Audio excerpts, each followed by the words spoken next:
Olá, vamos falar um pouco sobre a história da batata. O lar ancestral da batata é a Cordilheira dos Andes, onde hoje se situam aqui os países do Peru e da Bolívia. Tá? Variedades silvestres já haviam sido domesticadas nessa região há cerca de 7.000 anos atrás. Tá?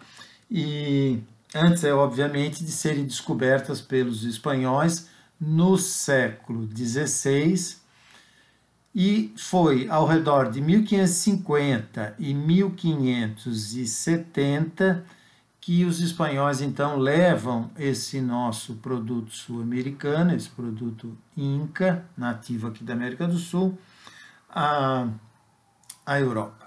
Mas o que eu quero falar para vocês é que esses fazendeiros, digamos, neolíticos aí de 7.000 anos atrás, das terras altas do Peru e da Bolívia, inventaram um tipo de liofilização, ou também chamado de o processo térmico de freeze drying. Quem já fez operações unitárias já deve ter ouvido falar a respeito desse processo térmico lá em operações unitárias. Pode também ter visto algum tipo de embalagem como essa nos supermercados. Aqui é um produto de uma empresa brasileira chamada Leo Foods, onde tem um purê de batata liofilizado, e aqui também uma outra embalagem também de um produto chamado, enfim, um purê de batata aí, tá? Bom, nessa altitude aí, que condição atmosférica nós temos? Então, se nós pensarmos em 3.000 a 3.500 metros de altitude, qual é a condição que nós temos de pressão? Uma baixa pressão atmosférica, porque a coluna de ar acima de nós é menor do que é o nível do mar, né? E também nessa região, por conta da altitude, nós temos uma baixa temperatura. Então, nós temos aqui duas condições que são as condições que se tem para, por exemplo, atingir o que nós chamamos de ponto triplo da água, né? O ponto triplo da água é esse ponto que está situado nessa região aqui, ó, tá? Então, o que nós temos aqui? No eixo Y, a pressão.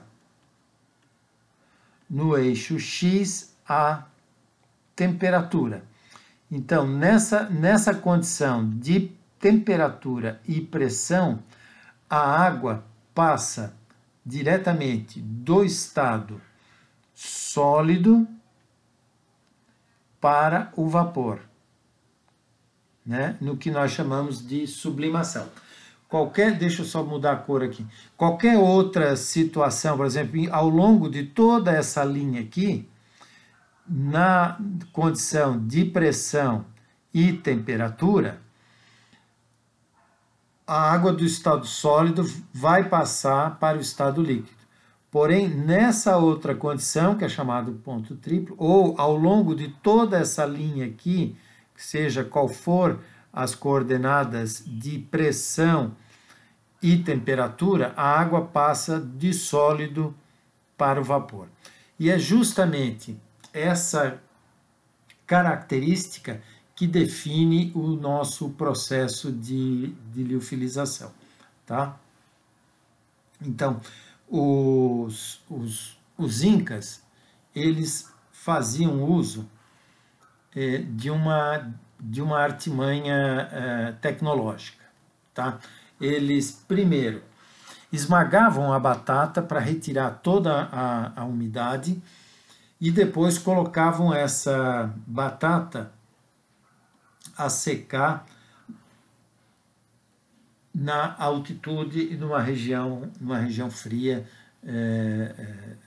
da nossa Cordilheira dos Andes aqui, certo? Então, a origem do processo de liofilização, ela tem origem lá com os nossos fazendeiros neolíticos. Mas, de acordo com a Sociedade Internacional de Liofilização, não há uma invenção real do equipamento do chamado freeze dryer, que é o secador que utiliza esse processo ali, aquela característica físico-química do ponto triplo da água. Isso evoluiu desde 1905, né, com a construção aí de um protótipo, e então hoje os equipamentos tradicionais aí de liofilização tem mais ou menos esse desenho aqui, tá? Então nós temos um compressor que vai fazer o frio, uma bomba de vácuo, né? Então nós temos um compressor, uma bomba de vácuo e um dispositivo que pode ser aí de vários desenhos. Esse aqui, por exemplo, é um chamado liofilizador de laboratório. Esse aqui já é mais um liofilizador industrial que pode aí, obviamente, ter dimensões bem maiores. Esse é chamado de liofilizador de cachimbo, porque aqui são colocados tubos com material a serem secos.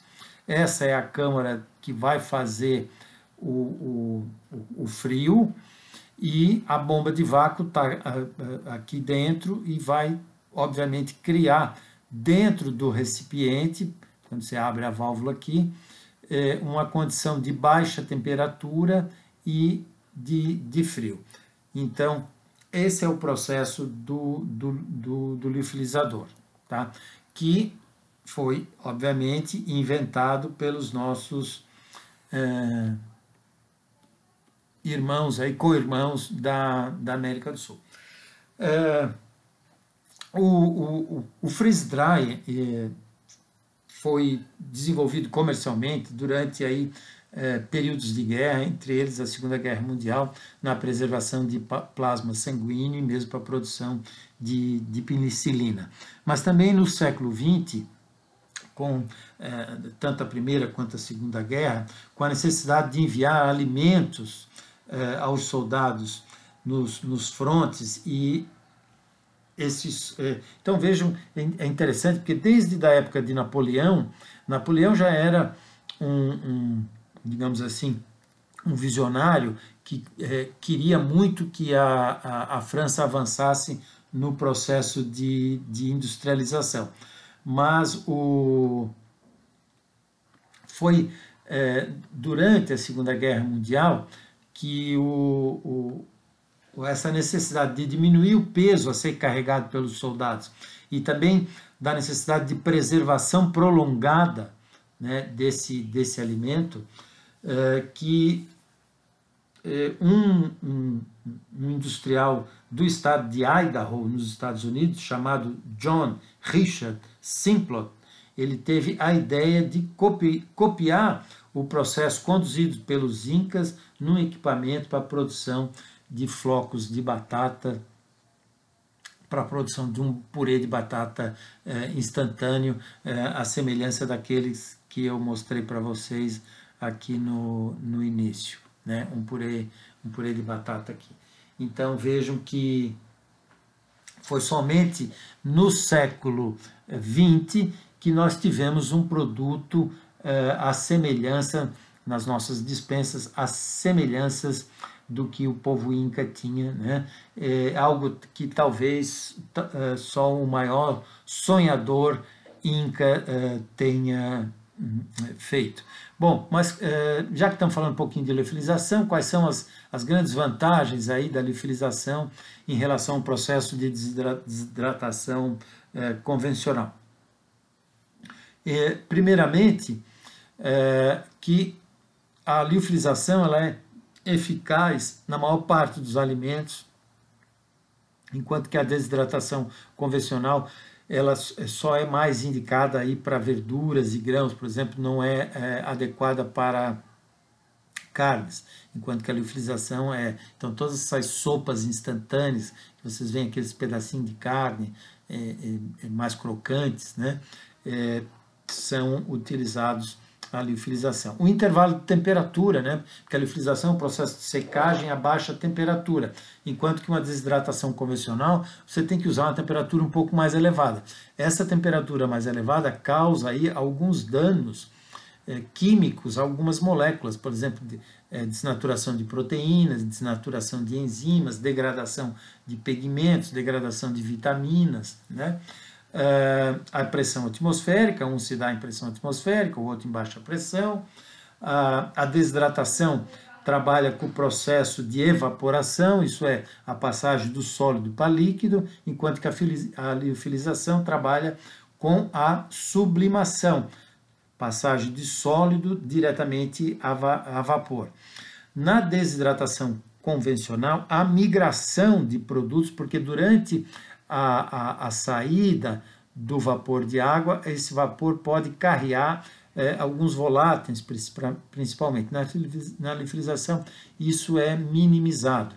Danos na estrutura dos sólidos, assim, então você vê um exemplo, um tomate desidratado, uma uva passa, uma banana passa, tem o processo totalmente enrugado, né? Já no produto liofilizado, vocês podem ver aí nessas sopas instantâneas, etc., o material mantém mais a estrutura física, né? Lógico, apenas com a perda de peso. Também a liofilização tem uma vantagem na reidratação, ela é um processo mais rápido do que a desidratação convencional. A liofilização faz com que o produto tenha uma menor densidade. De que maneira? Como é que a gente define a densidade? Densidade é massa sobre volume. No caso, nós temos uma diminuição da massa, né, e a divisão por mesmo volume, uma vez que mantém a mesma estrutura, isso acarreta, então, uma diminuição da densidade, né? Os aromas e voláteis eu já falei ainda há pouco, as alterações de pigmentos são mínimas, então o material mantém aí a forma normal, perdas de valor nutritivo também é menor, talvez a grande desvantagem do processo de liofilização, principalmente para alimentos, é o seu custo maior. Então eu diria que a liofilização ela se presta como um processo térmico para desidratação para alguns alimentos específicos, como é o caso, por exemplo, de alimentos para quem pratica trilhas, camping, né, acampamentos, escalada de montanhas, mas também é um processo que pode muito bem ser usado para atendimento de populações aí, vulneráveis que necessitam de alimento, em que nós temos aí casos de algumas tragédias naturais, tipo enchentes, terremotos, né? Então, o leite em pó, o café solúvel, né? Aliás, o café solúvel é um processo que foi desenvolvido a pedido da Nestlé, uma demanda do governo brasileiro aí ao redor de 1938, que a Nestlé apresenta aí o nosso café solúvel, hoje tão difundido, né? Tem mais um detalhe que, para terminarmos aqui a respeito dessa questão da batata, que é o que os incas chamavam novamente aí, de chumo, né, ou chunho. Né? E o interessante é que os andinos produziam o que nós temos aqui, o chuno blanco, ou branco, e o negro, né? Como que os incas produziam esse produto, ele na forma branca ou na forma negra? E por que que esses produtos acabam se formando? O negro, eles produziam isso à luz do sol. E o branco, protegidos da luz. Vocês devem estar se perguntando o que a proteção da luz ou a presença da luz fazia com que esse produto ou era com aparência escurecida ou mantinha-se na coloração esbranquiçada. Eu estou fazendo um pouco esse suspense para que vocês pensem, quem já cursou a disciplina de bioquímica já deve estar pensando na enzima chamada polifenol oxidase, né? Essa enzima é responsável pelo escurecimento enzimático de frutas e verduras. A batata é rica em compostos fenólicos, em ácido cinâmico, ácido cafeico, que são fenóis.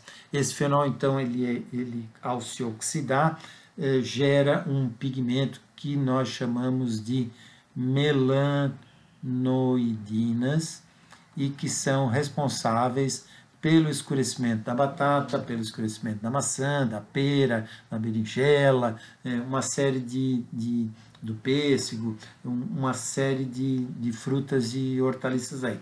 Então vejam os incas, a sabedoria desse povo, embora uma sabedoria prática, arcaica, pragmática, mas já era esse nosso fazendeiro neolítico aí, de 7.000 anos atrás, já produzia produtos diversificados, quer dizer, a mesma batata na forma branca e na forma negra, usando a liofilização, né, a passagem da água do estado sólido para o vapor, e também usando a artimanha do escurecimento enzimático para ter uma diversidade de produto à sua disposição. Tá? Por hora ficamos aqui.